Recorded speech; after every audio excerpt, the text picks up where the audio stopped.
Whatever her troubles, this day, Wednesday, July 18th, 1753, she gave birth to a baby boy. A boy that she and her husband both chose to abandon. At 5 months old, the child was assigned as an indentured servant to the household of Deacon David Rose of Granville, Massachusetts. And this is where the boy would grow up as a slave. Growing up, he worked on the plantation farm during the day, and he attended the plantation school at nights. In this household, they had a Saturday evening custom. They would read the sermons from the local church. On one Saturday, the now young man read a rousing sermon. Upon completion of reading this sermon, they inquired as to who the author was of this sermon that he had read that had impacted everybody so much. And he acknowledged that it was his own. From that point on, he was frequently called upon to write, to proofread, and to preach sermons.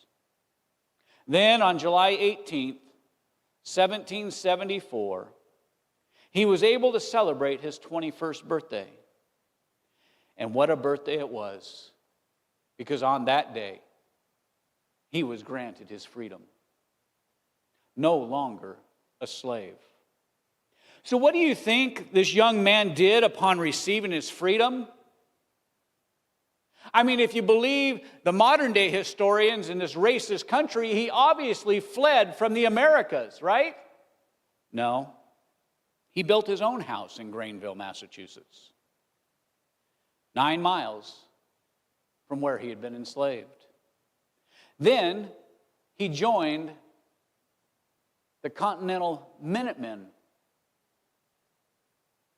He helped fight back the British invasionary forces.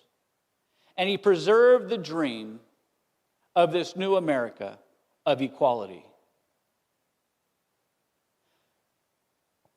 By now you should be wondering, well, who is this man? Why haven't I heard of him? Why is this story not fresh in my mind? Who is this man? Lemuel Haynes. He is one of my favorite stories of the colonial era.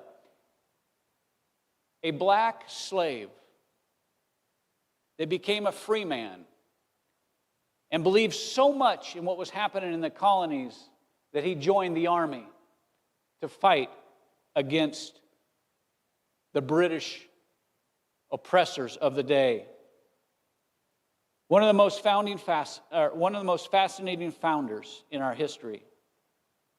I would like to read an excerpt from the website blackpast.org regarding the mule. It says, Haynes, a private, was assigned to the command of Captain Lebbeus Ball on April 20th, 1775. One day after the skirmish at Lexington and Concord, he and fellow Minutemen joined other patriots at the siege of Boston. Haynes later became one of 3 African-American men assigned to Ethan Allen's famed Green Mountain Boys.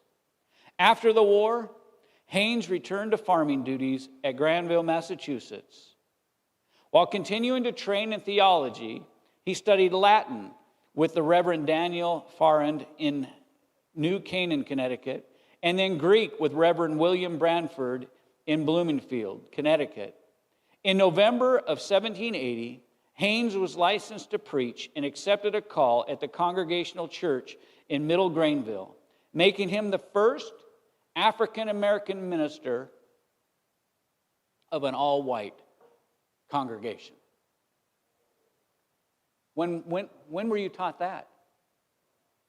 When did you see that on the major news network?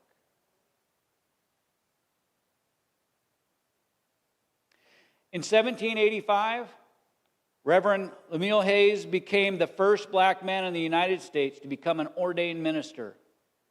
And after a courtship with Elizabeth Babbitt, a white school teacher, the couple married and had 10 children. Reverend Lemuel Hayes, American clergyman, a veteran of the American Revolution, ordained minister and pastor, and a foundational member of the United States of America.